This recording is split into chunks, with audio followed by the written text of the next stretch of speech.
Bom dia a todos e todas. Estamos de volta aí com o nosso COP Talks, desta vez para falar da Conferência de Bonn, que é essa reunião preparatória para a COP. Acontece todo ano, sempre nessa mesma época do ano. E é uma reunião mais técnica, uma reunião para preparar as decisões que vão ser discutidas na COP, mas é super importante, porque é o que nos garante, de fato, ter um pouco mais de discussão técnica, né, e poder chegar na COP mais preparados, os negociadores com um texto mais pronto para, a partir dele, fazer as discussões. Então, essa não é uma reunião tão glamurosa quanto a COP, mas ela é super importante. E, como sempre, no COP Talks, a gente chamou especialistas das negociações para falar um pouco sobre como vai ser essa conferência, o que esperar dela, e já também com um olhar aí para a COP28 em Dubai. A dinâmica dessa conversa, para quem nunca participou, não se lembra, é 1 hora de discussão. A gente tenta manter a pontualidade aí, porque sabemos que todo mundo tem compromissos, de basicamente perguntas e respostas. É uma dinâmica de entrevista mesmo, em que eu entrevisto esses nossos convidados. Então, as perguntas todas acabam sendo dirigidas por mim, não tem exatamente uma dinâmica de perguntas e respostas pelo público, mas fiquem à vontade para interagir pelo chat, e eventualmente também ali interagir com os nossos convidados pelo chat conforme possível. Aproveito para pedir que todos mantenham os microfones desligados e atenção aqui plena nos nossos convidados que vão falar. Vou apresentar a nossa lista de estrelas. A gente tem uns copeiros de carteirinha aqui nesse grupo, todo mundo bastante afiado nas negociações, começando pela Fernanda Carvalho, que é Head de Políticas de Clima e Energia do WWF Internacional. A Fernanda é advogada também, doutora em Relações Internacionais, mestre em Direito Ambiental Internacional. Tem 20 anos de experiência em construção e análise de políticas ambientais, especialmente na implementação de compromissos internacionais e cooperação internacional em clima, biodiversidade e energia.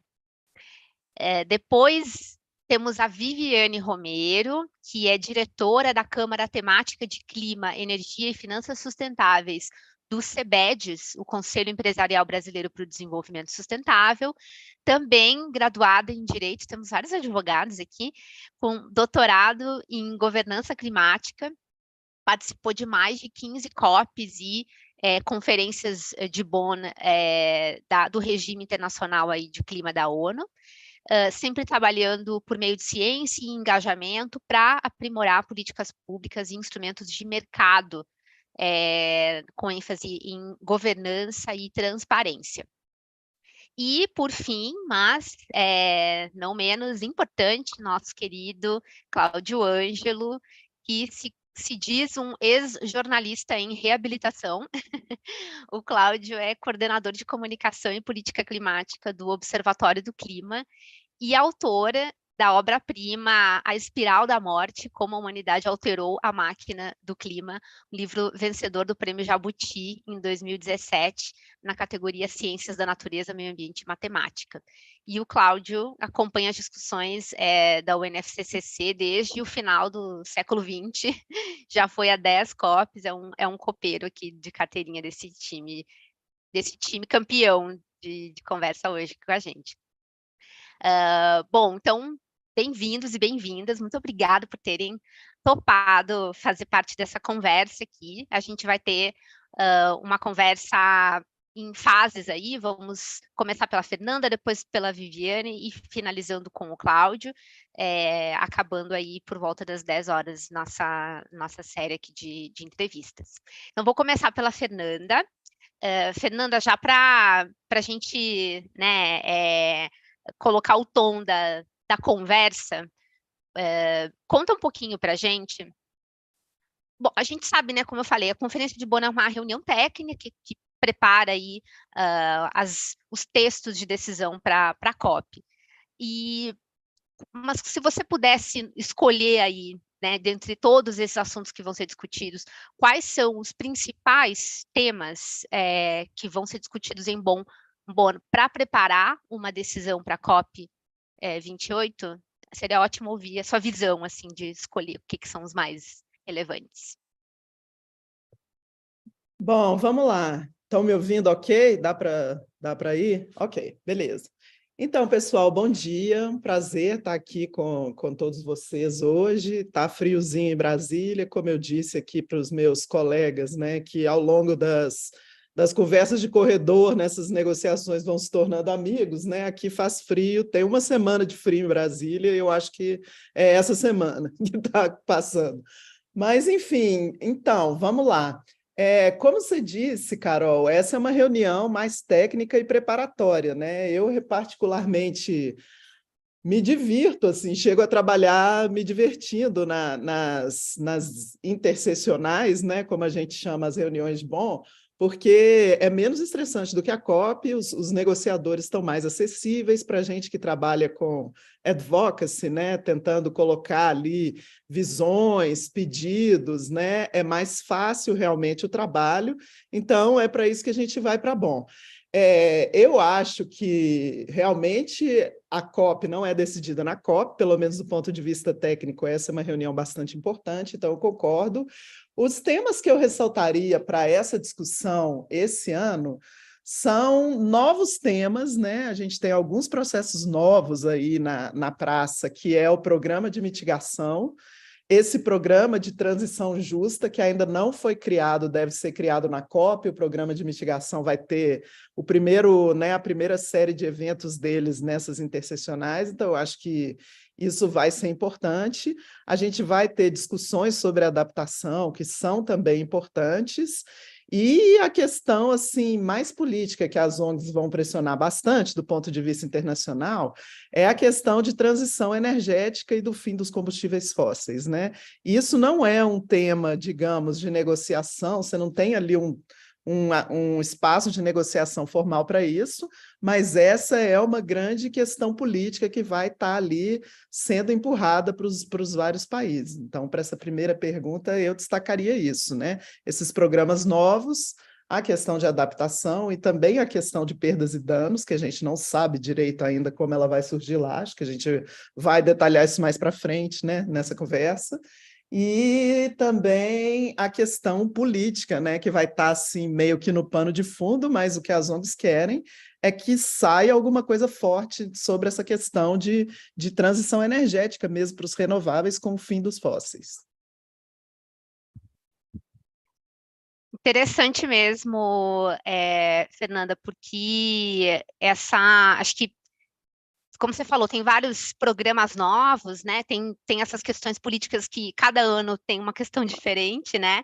E no ano passado, acho interessante que a Conferência de Bonn, ela foi nela que começou a se ressair essa questão do financiamento de pequenas. Na verdade, obviamente, isso é uma discussão que há muito tempo os países, as pequenas ilhas, pequenas ilhas nações têm tentado incluir na agenda, né? Mas na Conferência de Bonn ano passado teve uma briga, acho que mais robusta aí para incluir na agenda da reunião o tema de financiamento de perdas e danos, e o tema acabou não sendo incluído, né, na Conferência de Bonn. Naquela reunião ele não foi tratado, mas aquilo acho que foi meio que um estopim ali para que os países em desenvolvimento depois se juntassem em bloco lá e conseguissem fazer que na COP, pelo menos, o tema fosse incluído, e isso até acabou resultando numa decisão de criação lá dos arranjos de financiamento, né, e do fundo de perdas e danos. E aí eu te pergunto assim, tem algum tema desses na Conferência de Bonn, assim, que você perceba que pode ser um tema que vai dar briga de agenda, se inclui na agenda ou não inclui? Porque, por exemplo, a gente notou que o programa de trabalho de mitigação, esse que você mencionou, ele é um item da agenda que não foi exatamente, acho que ele não estava mandatado já para entrar nessa agenda da reunião agora de Bonn, pela decisão da COP27. teve um pedido teve uma submissão da União Europeia pedindo para que esse item entrasse como item de agenda. Então, enfim, fiquei pensando aqui se isso pode virar uma discussão de agenda aí, se a gente discute ou não o programa de mitigação nesta sessão da Conferência de Bonn. Bom, pelo que eu vi, ele já está na agenda, né? E na nota, né, os chairs, os coordenadores de discussão, eles fazem aí uma nota de cenário, né? E eles colocam que no dia 15 de março eles receberam uma comunicação aí de várias partes, né? E a gente sabe que tem Europa no meio, tudo que tem Europa no meio tem o peso da Europa, isso aí eu não vou negar.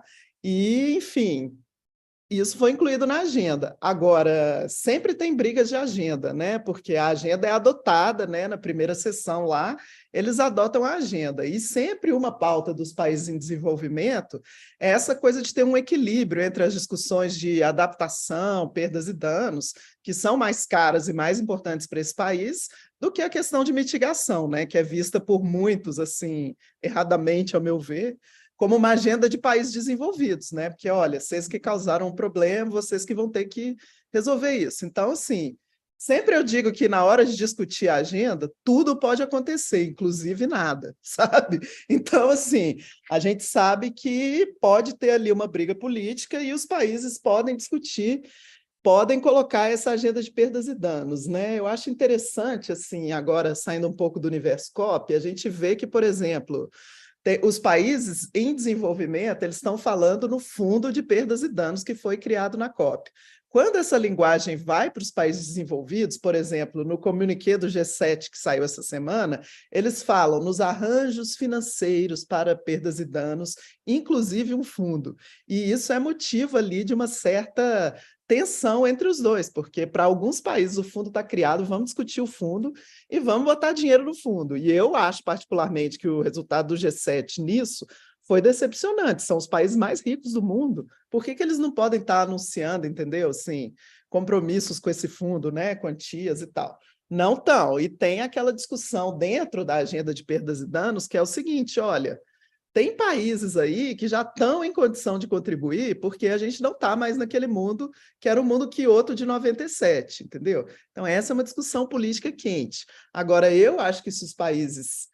Eu acho que o programa de mitigação vai entrar e isso normalmente gera uma reação de como que a gente vai balancear isso, ou com adaptação ou com perdas e danos. E que se houver uma massa crítica ali política e um lobby dos países, pode ser que a questão entre na agenda e que se crie um espaço para discutir. Não sei, as brigas de agenda são sempre interessantes. Como eu disse, pode acontecer, pode não acontecer, né? Stay tuned, vamos lá.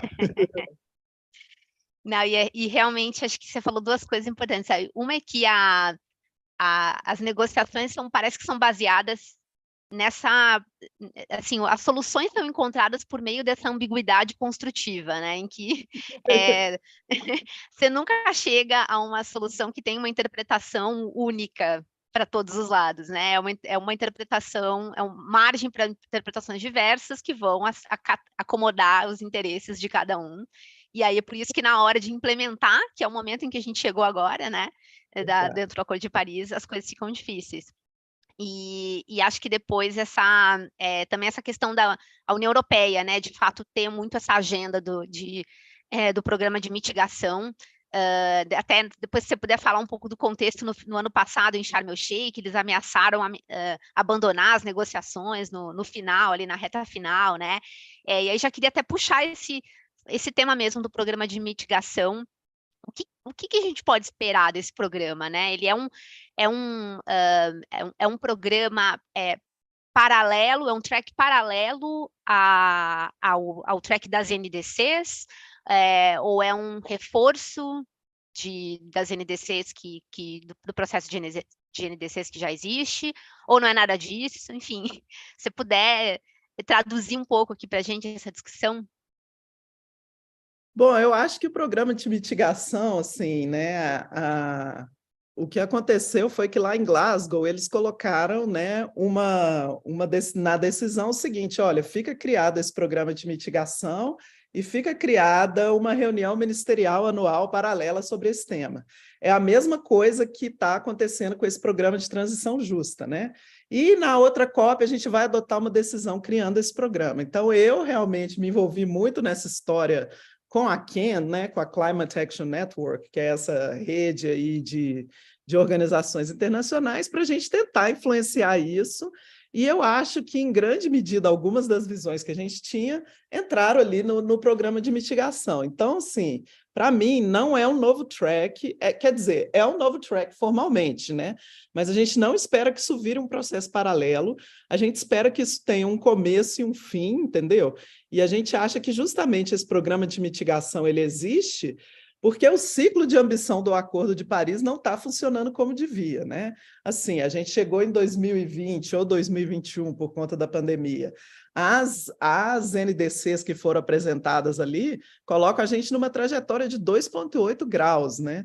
Então, isso é extremamente preocupante. Então, é nesse contexto que a gente vê esse programa de mitigação como uma discussão assim mais setorial, e isso está colocado lá, vão se discutir por setor, né? E a primeira discussão vai ser sobre energia, para tentar mesmo focar em soluções e tentar ampliar a cooperação internacional, ver quais são os desafios ali, o que os países precisam, justamente nessa guinada para a implementação, para eles melhor implementarem as NDCs que eles estão lá, porque o nosso único problema não é que as NDCs que estão lá não são boas, é um gap de implementação dessas NDCs que não são boas. Então, a gente tem que trabalhar em melhorar as NDCs, mas também implementar as NDCs, né? E também para preparar uma rodada melhor de NDCs em 2025. Então, a gente vê o programa de mitigação como um aporte, aí, um auxílio, né, ao que vai vir do GST, né, que a Viviane vai falar, que é o balanço global, né? A gente acha que a gente pode pegar alguns temas ali importantes, dar para eles uma profundidade em termos de soluções mesmo, uma coisa que seja mais prática e acionável, se é que essa palavra existe em português, meu Deus, que horror, né? Mas, assim, eu acho que essa é a visão do programa de mitigação e por isso que ele é tão importante. A União Europeia é um dos grandes champions, né? Um dos grandes campeões, eles concordam com essa visão, eles querem isso, né? Alguns dos países nórdicos também, com os quais a gente andou conversando, querem isso. Os países em desenvolvimento, e tem até essa história do G77 e o programa de mitigação, eu não sei se o G77 está unido nessa, mas tem sempre aquela questão de, olha, isso aí não pode abrir novas obrigações para a gente já fez as NDCs estão lá, entendeu? Mas, em alguma medida, todos concordam, né, que vai precisar de alguma ajuda para a implementação. E essa ajuda, né, para os países em desenvolvimento se traduz em grana, né? A gente fala em suporte técnico, colaboração, etc., mas, ao fim e ao cabo, a gente está falando de ajuda financeira, e a gente colocou bem claro para esses países desenvolvidos que querem ver isso acontecer, que vai ter que ter um componente de financiamento, né? É um pouco assim que a gente vê o programa de mitigação. E acho que é importante colocar aqui o seguinte, ele mesmo ele tem uma duração, né, definida ali. A duração dele poderia ser até 2030, porque 2030 é o período aí em que a gente teria que, né, reduzir as emissões pela metade, mas foi definido que agora ele vai durar até 2026. Em 2026 eles vão avaliar esse programa e com a possibilidade dele durar até 2030. E aí, de novo, voltando para a pergunta do Cláudio, quando o G77 fala sobre o programa de mitigação, eles falam em 2026, no fim do programa. Eu não tenho problema com isso, desde que o programa tenha cumprido sua função, que é aumentar a ambição das NDCs e melhorar a implementação em 2025. Se a gente chegar em 2025 e tiver tudo ok, o programa, por mim, pode acabar em 2026. Mas, se a gente não tiver obtido isso, a gente vai ter que trabalhar até 2030. É muito bom, Fernanda. Só antes até de fazer a última pergunta aqui para você comentar, esclarecer para quem está aqui ouvindo, não está familiarizado com o que é o G77, é basicamente o grupo que reúne, é o bloco político de negociação que reúne todos os países em desenvolvimento dentro das negociações do Acordo de Paris, né? Então, de certa forma, se divide essa negociação entre os países desenvolvidos e os países em desenvolvimento. Vamos chamar de ricos e pobres aí, uma simplificação muito grande, mas é essa lógica e aí o G77 é esse grupo, bloco político que se organiza e que tem uma presidência e tudo mais, e é formado praticamente por todos os países em desenvolvimento. E aí, assim, fazendo o gancho para a última pergunta para você, Fernanda, esse reforço, né, esse programa de mitigação que é para aumentar a ambição das NDCs, porque as NDCs não está funcionando, não foi suficiente o que foi apresentado até agora nesse horizonte, até 2030, né? Então precisa aí de um reforço de ambição, mas também achei muito legal você ter falado um reforço de implementação, confesso que não estava claro para mim isso. Então é ajudar mesmo os países a implementarem o que eles já estão apresentando aí, que também é um desafio muito grande, vai ajudá-los a ter talvez mais engajamento para fazer NDCs mais ambiciosas. Mas aí também, nesse contexto, a gente está chegando esse conceito da transição justa e um programa de trabalho de transição justa, né? Eu te pergunto como essas coisas conversam, né? O programa de mitigação com um programa de transição justa, que potencialmente vai tratar também de como considerar essa transição de mitigação nos países em desenvolvimento, nos países mais vulneráveis ou mais dependentes de carbono. Talvez essa seja a mais difícil das perguntas, né? Mas vamos lá.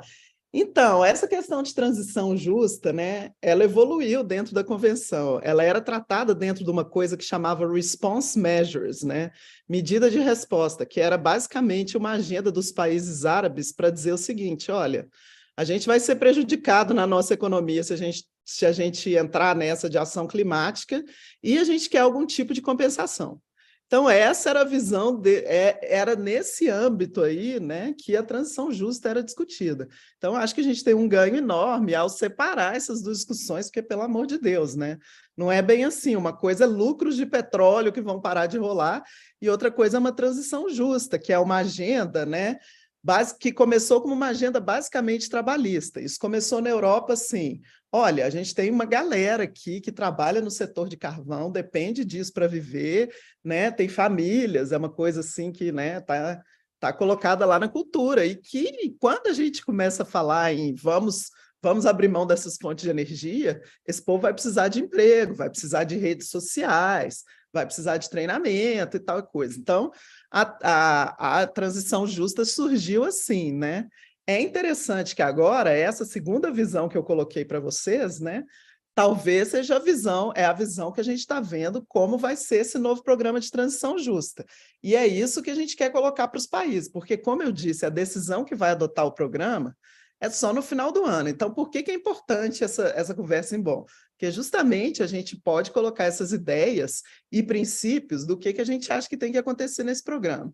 E a diferença entre esse programa e o programa de mitigação, né, a gente também está pensando, está elaborando e está tentando trazer ideias. A gente tem, inclusive, uma conversa com a coordenadora, uma das coordenadoras do programa de mitigação amanhã, na Ken, né, e tal. Mas, assim, eu acho que a gente está vendo o programa de mitigação como um programa orientado a soluções, sejam soluções por setor e tecnológicas, né? Esse ano vai ter um diálogo sobre energia, mas a gente espera que esse não seja o único tema. E no caso da transição justa, como eu falei, a gente espera, né, que haja cooperação internacional, que haja troca de lições e que haja apoio a políticas mais para o lado social, para o lado de redes sociais, questões trabalhistas e de como trabalhar essa questão de transição justa, né? Eu, por exemplo, quando eu penso em transição justa para o Brasil, eu penso, por exemplo, no desmatamento da Amazônia, né? As pessoas que estão desmatando ali, elas têm os piores trabalhos possíveis. Nem sei se a gente pode falar que isso é trabalho ou emprego, porque é absolutamente na ilegalidade. O cara ali que está, né, na ponta da cadeia, né? Ele não está desmatando porque ele odeia floresta, porque ele não, sei lá, não é ambientalista, e inferno verde, ele é simplesmente um cara que está tentando sobreviver, que alguém lá em cima da cadeia contratou e está lucrando os tubos com isso. Então, acho que é uma discussão que ela é muito nacional, mas ela também pode ter aporte internacional, pode ter parâmetros internacionais aí definidos e principalmente uma troca de experiências sobre como isso acontece, porque é uma agenda, por exemplo, que a África do Sul tem pensado há um tempão e tem tido essa experiência de ter fóruns de conversa com os trabalhadores de carvão e como que faz, como que acontece. Então, acho que é super importante trazer essa conversa para o âmbito da convenção e espero que a gente consiga, né, influenciar nesse sentido, que não vire simplesmente um talk shop, como acontece com alguns processos dentro da convenção.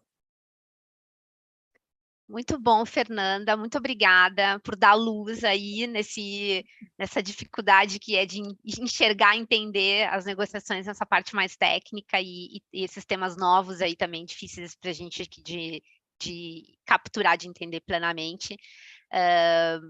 Vamos dar seguimento, então, aqui nosso Cop Talks com a Viviane Romero, para falar do primeiro balanço global de implementação do Acordo de Paris, o famoso Global Stocktake, em inglês, né, a sigla GST também, no mundo das siglas da Convenção do Clima. Viviane, conta para a gente, por favor, como é que vai funcionar assim, esse balanço global, né, do Acordo de Paris. O que vai ser avaliado dentro dele? Como é que tem funcionado esse processo até o momento, né? Eu sei que é um processo que vem se desenrolando já há algum tempo, alguns anos, mas que eu sei que vai culminar nesse ano de 2023. Então, conta para a gente o que vai acontecer também, né, agora na Conferência de Bonn e na COP28 em relação a esse tema, por favor. Ótimo. Obrigada, Carol. Bom dia a todas e todos. Primeiramente, agradecer aí o convite da Carol, La Clima, e também um oi para os meus colegas, a Cláudia e Fernanda. Acho que é um desafio falar após essa fala, né, tão inspiradora e comprehensive, que abarca, né, os principais elementos aí colocados pela Fernanda. Então, trazendo hoje um pouco esse tema que, por vezes, né, pode ser indigesto, eu também queria só cumprimentar os colegas da ACA Brasil, que estão participando também, a Ação pela Ação Climática.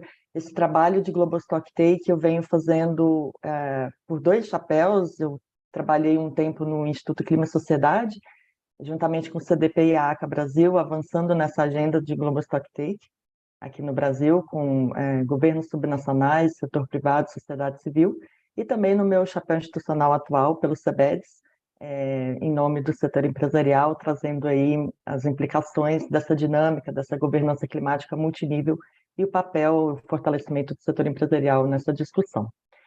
Bom, o Global Stocktake, como já colocado pela Carol, né, o balanço global, ele traz esse termo que vem muito da contabilidade, né, de stock take, ou seja, que de fato é trazer a contabilidade, uma parte de relato, de transparência. Então, ele é de fato um instrumento para dar mais transparência e para internalizar essa cultura de relato, de transparência, e é um elemento chave do Acordo de Paris.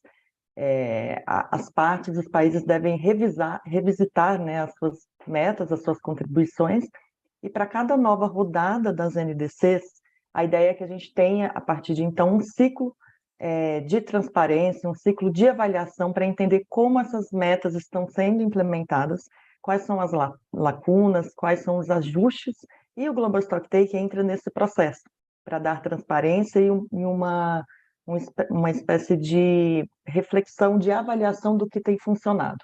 Ele olha principalmente como uma vertente de transparência, mas ele também pode ajudar a fortalecer a implementação e aumentar a ambição. E o primeiro processo ele foi iniciado na COP de Glasgow, na COP 26, e ele vai ser finalizado agora na COP 28 a partir de um processo de diálogos técnicos facilitativos que vem acontecendo ao longo do ano passado, nessa conferência de Bonn, de junho de 2022, o primeiro diálogo técnico. Depois a gente teve na COP27 o segundo, e agora, na próxima rodada de Bonn, é o final, é o terceiro diálogo técnico, para então a gente ter uma síntese dos resultados para serem anunciados previamente à COP28.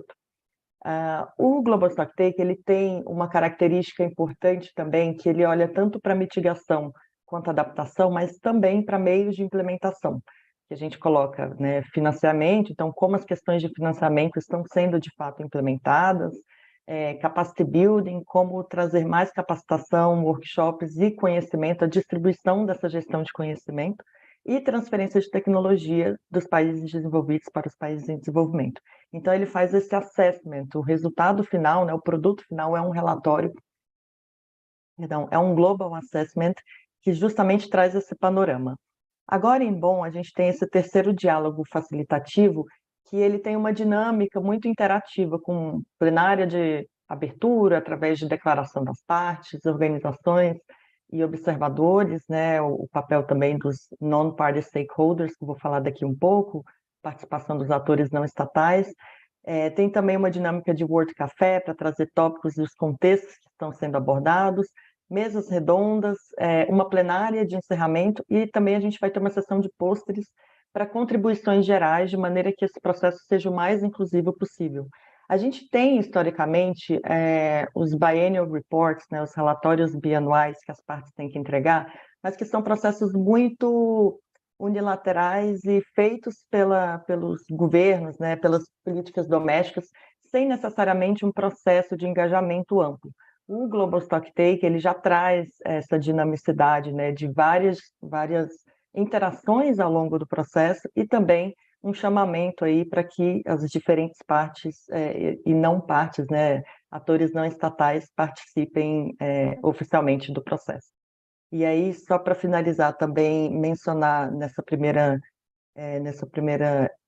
discussão que o Brasil recentemente submeteu uma submissão formal juntamente, né, no bloco político ABU, que é Argentina, Brasil e Uruguai, submeteu em março, trazendo alguns dos elementos, a visão geral, né, de como esse bloco tem enxergado o Global Stocktake, e também várias organizações vêm ao longo desse processo submetendo as suas visões, tanto em termos nacionais, né, representando as partes, mas também organizações que vêm por blocos, por grupos específicos, trazendo, né, princípios orientadores que sejam baseados na ciência, um foco em monitoramento da implementação, então como trazer essa cultura de monitoramento e para que seja um processo coerente, coeso e com participação social.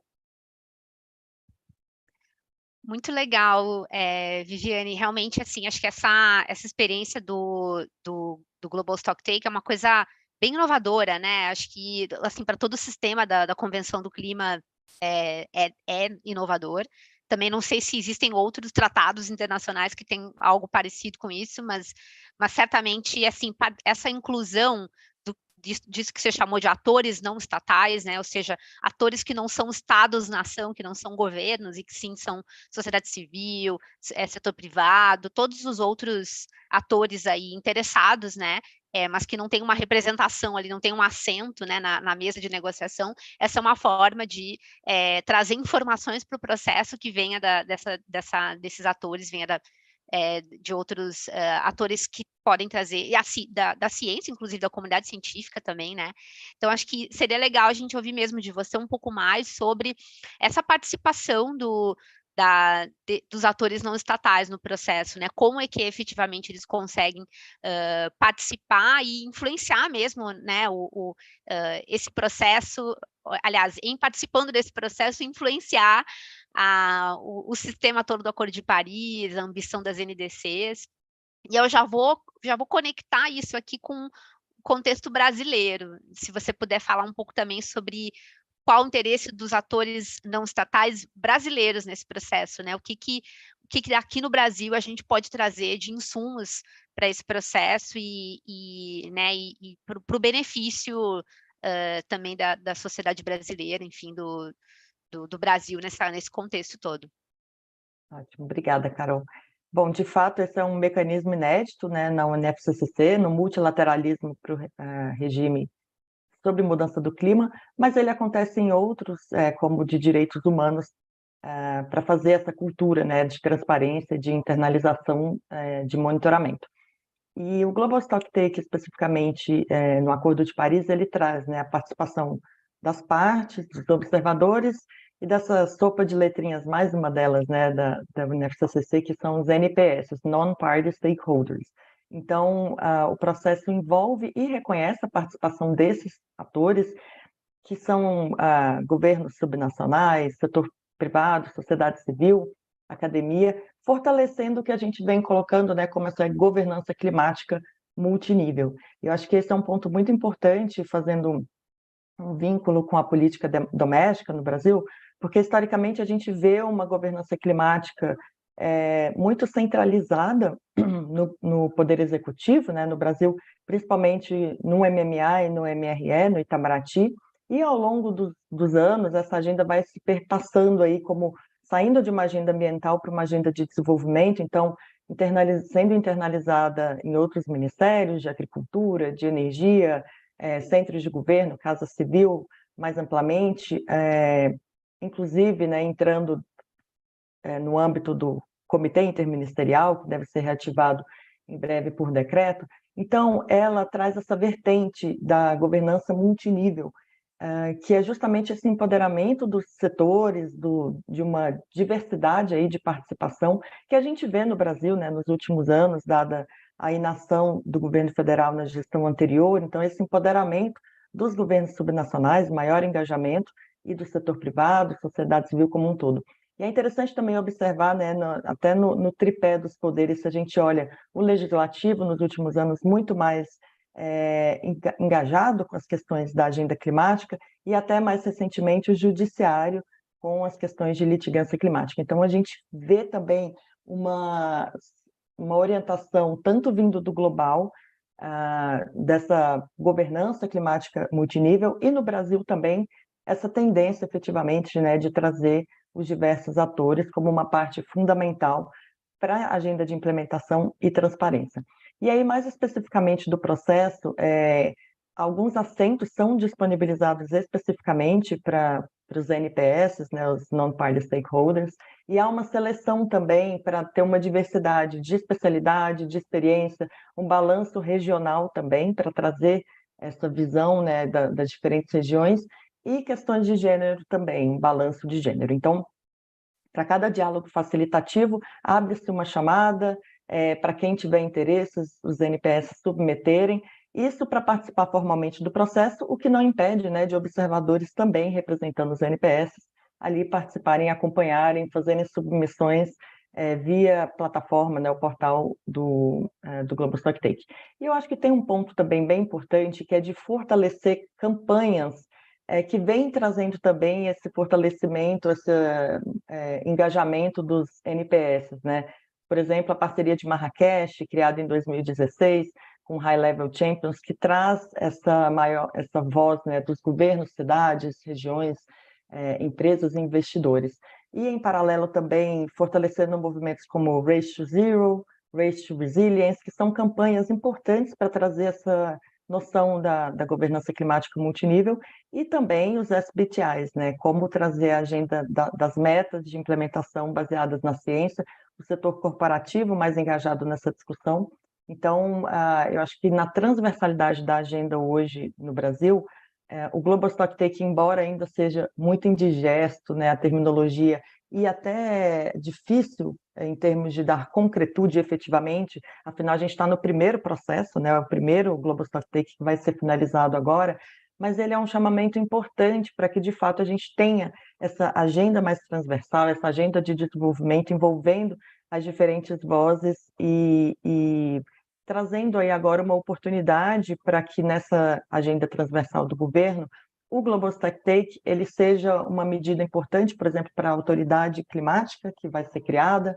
Até conversando com agentes do governo, a gente vem questionando, né, qual seria o papel do Global Stocktake, como o governo tem visto isso, e essa relação com a autoridade climática, muito no sentido de transparência, de aprimorar a gestão de banco de dados. A gestão de dados é um desafio, né, na agenda climática do Brasil, de uma forma mais ampla, o acesso a dados, embora a gente tenha aí muito competentemente, né, uma equipe no MCTI trazendo inventários, comunicações, mas, de fato, dar esse acesso e aprimorar dados em relação à implementação, e não somente em termos de o que se foi alcançado, né, das metas, mas quais medidas têm sido implementadas efetivamente.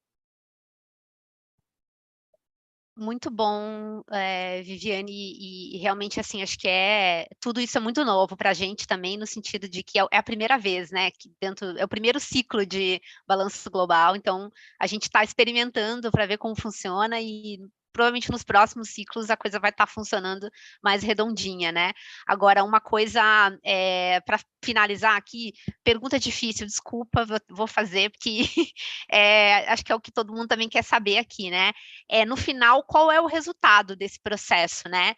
Porque acho que uma coisa importante desse balanço global é que não é um processo que individualiza, né, que faz um balanço com resultados individuais de quanto cada país está contribuindo em mitigação e adaptação e meios de implementação, né? Então, é um resultado que vai trazer valores em agregado desse processo, como todos coletivamente estamos implementando o Acordo de Paris. Então, acho que é desafiador pensar em como é que toda essa informação vai ser juntada, né, encapsulada em algum documento, e que tipo de documento é esse, né? Vai ser né, uma decisão, essa decisão vai gerar alguma obrigação, algum compromisso aí individualizado para os países, né? Eu sei que a gente não tem essas respostas ainda, mas assim, como é que você está pensando isso, das possibilidades de que pode acontecer? Obrigada, Carol. Bom, acho que é importante eu trazer também quais são essas etapas, né, do processo. Então, primeiro a gente tem uma avaliação do processo com relação às metas atuais. Aí vem uma fase de coleta de dados, de informações, para permitir o monitoramento dessas metas. E aí, por fim, a produção de relatórios para auxiliar a elaboração de estratégias para informar o próximo ciclo de NDC. Então, veja que as partes vão apresentar novas NDCs em 2025. A ideia é que o Global Stocktake ele traga um relatório global, essa síntese, 2 anos previamente, para que possa informar a nova rodada de elaboração das NDCs. Isso tudo em diálogo com os setores, como eu falei, fortalecendo as ações nacionais e subnacionais. E aí, dentro desses diálogos técnicos facilitativos, que eu mencionei, que são 3 nesse ciclo, cada diálogo vem com um objetivo específico. O primeiro, com um tema mais amplo de onde estamos. O segundo, para onde queremos ir. E o terceiro, como que a gente chega lá, que é a pergunta, né, mais auspiciosa, efetivamente.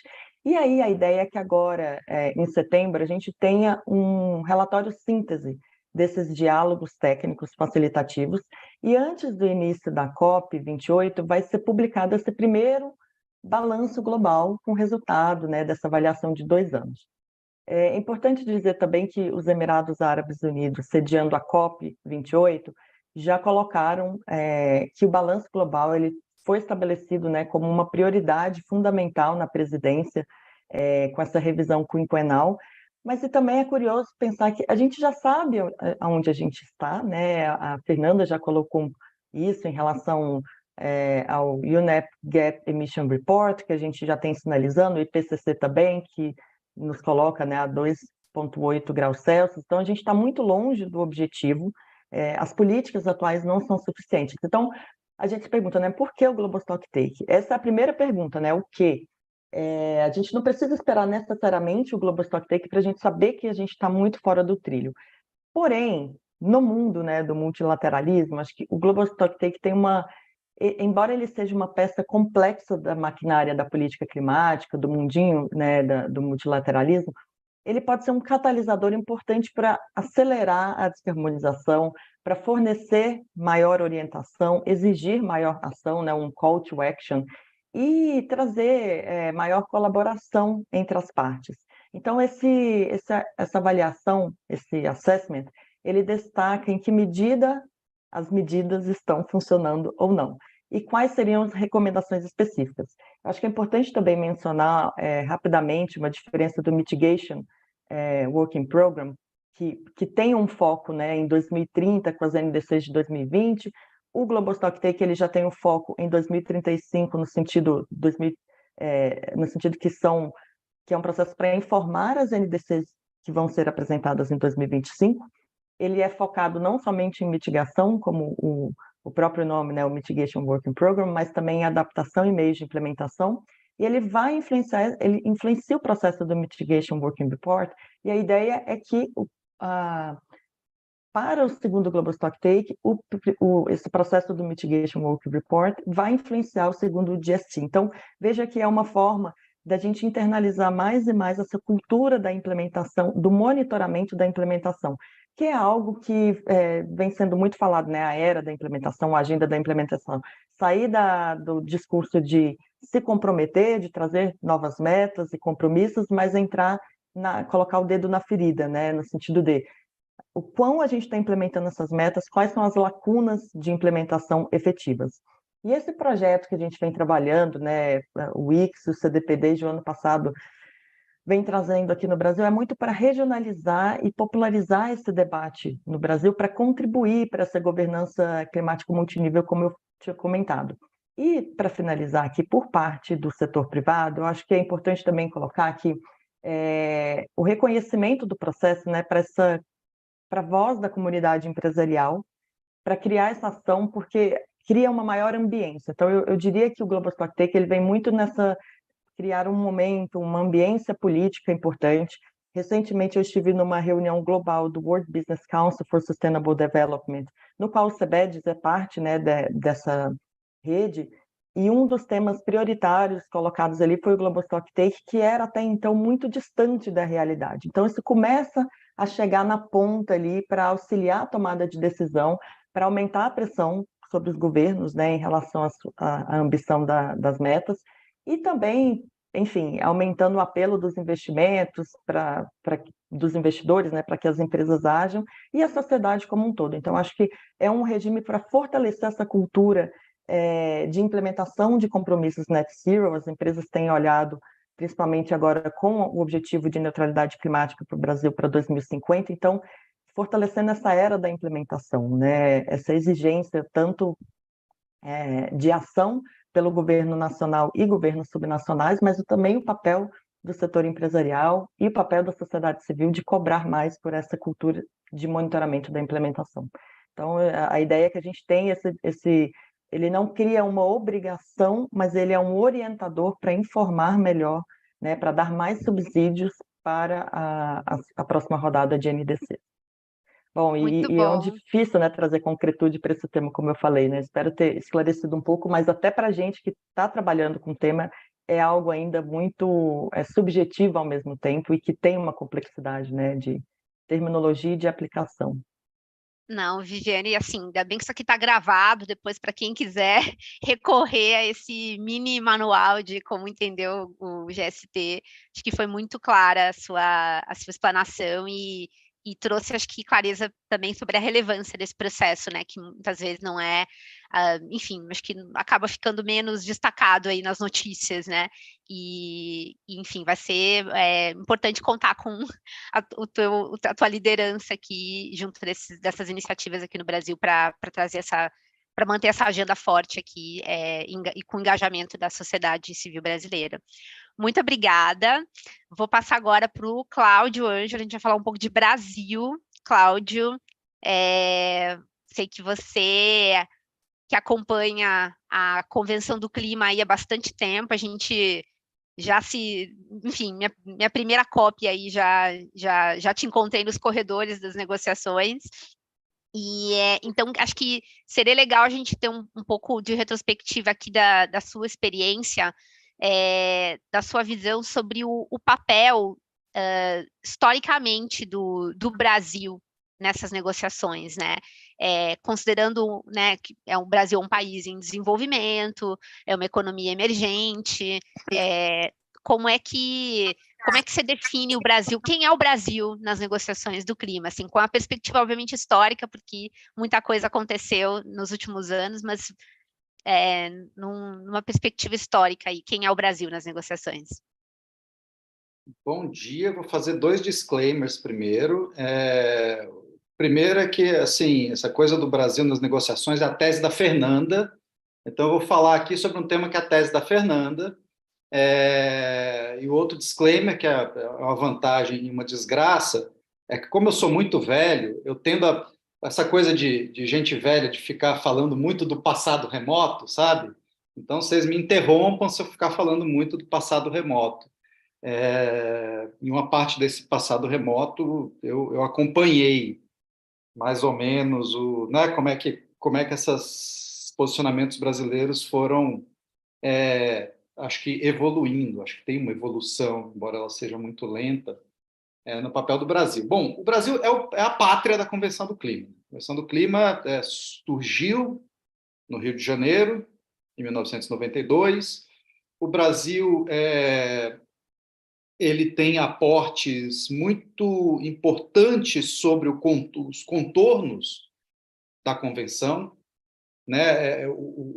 Toda essa maldita palavra, ou bendita, dependendo de para quem você pergunta, essa expressão chamada diferenciação, como é que os países em desenvolvimento, os países desenvolvidos jogam dentro da Convenção do Clima e quais são as obrigações de cada um, tal, isso tudo é invenção brasileira. Inclusive, a expressão responsabilidades comuns, porém diferenciadas, que tem sido para o bem e para o mal, uma praga desse processo nos últimos 31 anos, é isso, 31 anos.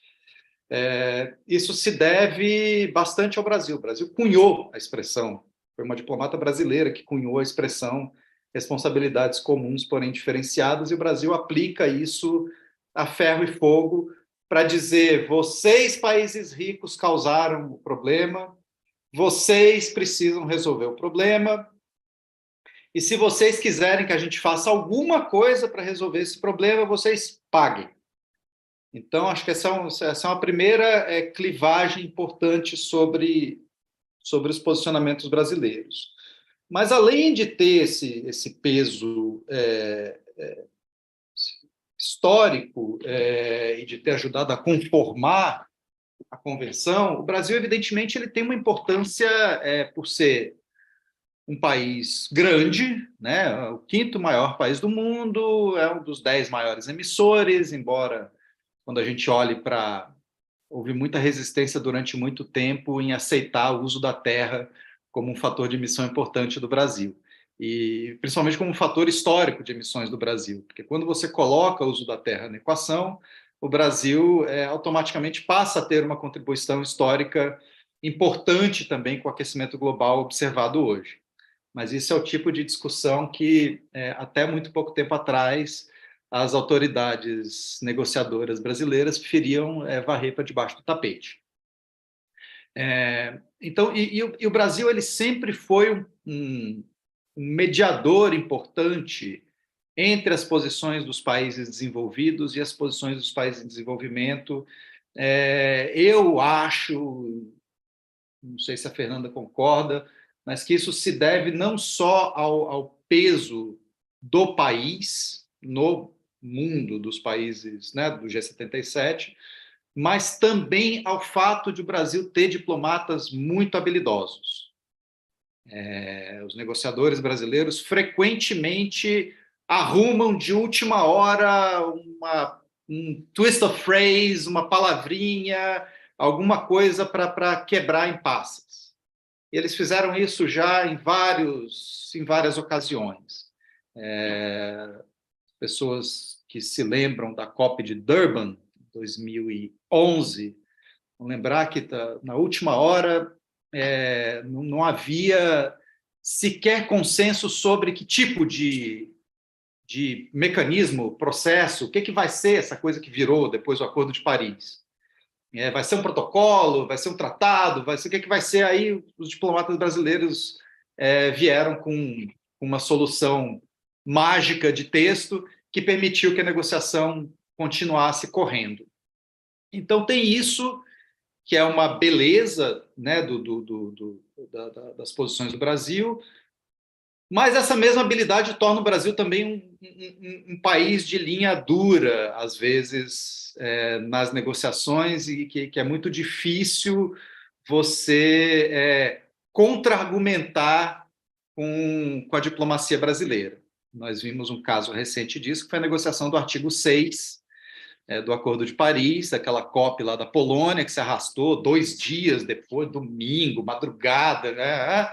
Porque o Brasil sentou em cima do negócio e não queria, porque não queria, porque não queria, e até hoje acho que não existe uma explicação muito convincente para o fato do Brasil não querer fazer os tais ajustes correspondentes no artigo 6, mas eles são tão habilidosos com linguagem e com processo que eles conseguiram arrastar essa discussão por, sei lá, 3 anos, né? até Glasgow, né? Foi quando isso se resolveu. E o Brasil, para enfim responder a sua pergunta, Carol, eu vejo o Brasil como um país que ele joga também dentro de uma ambiguidade de ser um país líder quando lhe convém e ser um pobre país em desenvolvimento que precisa de recursos, de dinheiro, dos meios de implementação, etc., etc., quando lhe convém também. Então, um exemplo disso é quando você vê como é que o Brasil se comporta na questão de perdas e danos. Perdas e danos não é com a gente, não, essa coisa de país pobre. A gente até apoia,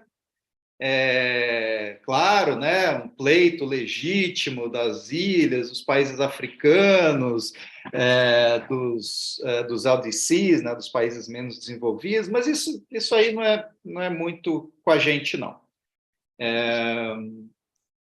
E, assim, tem uma coisa do Brasil que é exigir muito e não querer entregar praticamente nada em mitigação, mas, ao mesmo tempo, usando o fato de que tem uma NDC, Economy Wide, com metas absolutas, para dizer, olha, nós não pertencemos a essa ralé de países em desenvolvimento, que tem metas relativas, de intensidade de carbono, etc., etc. Então, eles têm permanentemente essa ambiguidade discursiva, dependendo do ângulo de incidência da luz, eles se comportam como um grande país líder ou como um pobrezinho que demanda dinheiro, meios de implementação, etc., para fazer as coisas. É isso, e isso é algo com que a gente precisa lidar. Acho que você já falou quase tudo nessa pequena descrição aí, né, sobre o posicionamento histórico brasileiro, né? Acho que é algo que não se alterou fundamentalmente ao longo do tempo, né? O Brasil é essa força realmente muito competente aí nas negociações. E a gente não tem mais muito tempo aqui, na verdade já estouramos nosso tempo, mas eu vou te jogar uma bomba aqui e sair correndo, Cláudia. Que eu acho que é a pergunta que também todo mundo aqui quer saber. É o que esperar do Brasil na negociação, justamente com esse histórico todo que você trouxe aqui. Agora que a gente chegou numa fase de implementação, né, tá na hora de, né, mostrar, né, a que veio, né, não dá mais para fazer esse discurso que você disse, que é um discurso na negociação, outro discurso na implementação dentro de casa, né? Então, o que esperar do Brasil na negociação de temas como ambição da NDC, o programa de mitigação lá que a Fernanda falou, e também de transição energética, né, considerando que todo o contexto brasileiro aqui com a discussão de exploração de petróleo, e que esse vai ser um tema também crucial para esta COP28, que vai acontecer em Dubai, né, sobre a presidência de um país altamente dependente do petróleo. Então, assim, o que a gente pode esperar dos negociadores brasileiros neste contexto, e considerando também, acho que, os desafios de implementação doméstica, né, da NDC brasileira, que a gente sabe que também estão a passos lentos. O Brasil, ele está... a equipe que voltou a tomar conta dessa agenda lá no Itamaraty é a turma de Durban, da transição Copenhague-Durban. André Corrêa do Lago, que era embaixador na Índia, que foi um dos negociadores-chefes do Brasil em Durban, ele agora é o secretário da porra toda, no Itamaraty, de meio ambiente, clima e vários outros temas. E o Luiz Figueiredo, que foi chanceler, né, da Dilma e foi o negociador do Brasil em Copenhague, em outras conferências, é um dos formatos mais experientes que a gente tem nessa área também, é uma espécie de enviado especial, embaixador extraordinário para a mudança do clima. O que a gente eu tenho sentido de conversas com os dois nas últimas semanas, é que existe uma vontade, o André chamou isso semana passada, de nova diplomacia climática brasileira. Só que isso nunca foi desenhado. Eu acho que nem o Mauro Vieira sabe ainda o que é essa nova diplomacia climática brasileira. Mas parece haver uma disposição, que aí a gente precisa saber como é que isso vai se dar na prática, de avançar em algumas posições tradicionais de linha dura do Brasil, do tipo, tá bom, até aqui a gente veio, bloqueamos quando achamos que tínhamos que bloquear, mas temos uma emergência climática, como se a emergência não existisse antes, né? Mas agora as coisas estão tão overwhelming que a gente precisa, de fato, ser mais construtivo, ser mais... e trabalhar melhor também dentro do país essas posições que foram um pouco delineadas pelo Lula naquele discurso dele em Sharm el-Sheikh.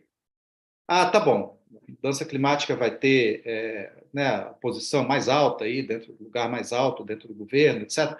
Como é que a gente dá substância a isso dentro de casa e fora de casa? Como é que a gente dá consequência ao discurso do Lula?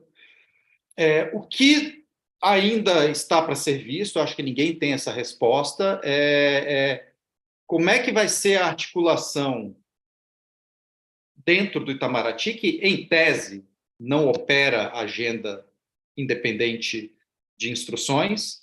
A gente sabe que em clima eles operam, sim, mas, né, em tese, eles são informados pelas posições do governo.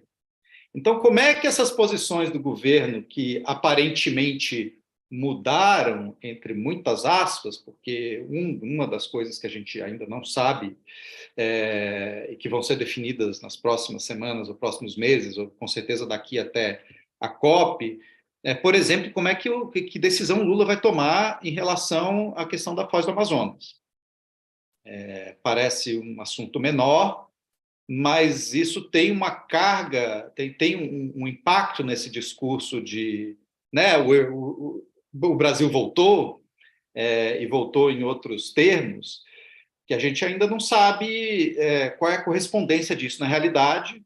Então, como é que vai ser aqui dentro e qual é o grau de autonomia que os negociadores brasileiros vão ter para mostrar esse Brasil né, que resolveu virar a chave, levar clima a sério, e outra coisa que a gente não discutiu aqui, mas que certamente estará na tese da Fernanda, como é que a Amazônia entra nessa história. A Amazônia sempre foi um mico para a diplomacia brasileira. E ela, de um tempo para cá, passou a ser o nosso principal ativo nessa negociação climática. Antigamente, você não podia falar de floresta com um diplomata brasileiro, porque eles iam dizer, não, isso aqui não tem nada a ver com a Convenção do Clima, floresta é coisa de Convenção da Biodiversidade. E agora isso virou, não, nosso principal ativo climático é a Amazônia. Para vocês verem como eles são habilidosos, de fato, em mudar discurso, incorporar, eles vão dizer que sempre defenderam, etc.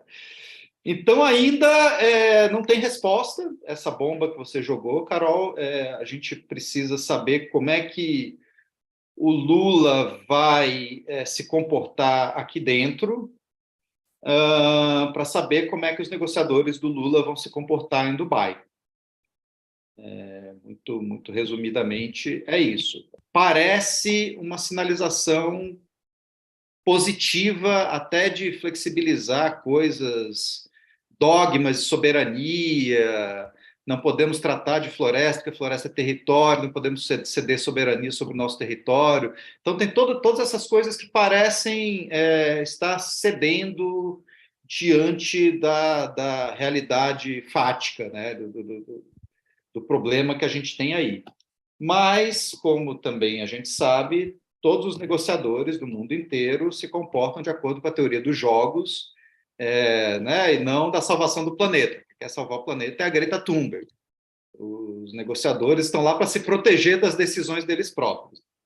Então, acho que é isso aí que a gente precisa acompanhar com muito cuidado nesse caminho até Dubai. Você saiu muito bem, Cláudio. Ótima resposta. Acho que é isso, né? Vamos acompanhar o que está se desenrolando neste momento, né? É muito atual essa questão toda do petróleo aqui no Brasil, na foz do Amazonas, e os impactos disso na negociação lá. Tá tudo conectado. Muito obrigada, gente. A gente passou um pouquinho do tempo aqui, mas acho que a gente já começou também um pouquinho atrasado. Muitíssimo obrigada, Fernanda, Viviane, Cláudio. Foi excepcional essa cobertura da pré-conferência de Bonn aqui com vocês. Esse material aqui está gravado, depois a gente vai disponibilizar no site da Laclima. E vamos acompanhar a conferência de Bonn. A Laclima vai fazer essa cobertura. E também aqui, Viviane, Fernanda e Cláudio, vocês vão ver por aí nas suas respectivas instituições escrevendo sobre a conferência de Bonn. Enfim, vamos em frente, tem muito trabalho nessa agenda climática no ano e começa agora. Obrigada mais uma vez, um bom resto de dia para todos vocês. Um abraço. Obrigada.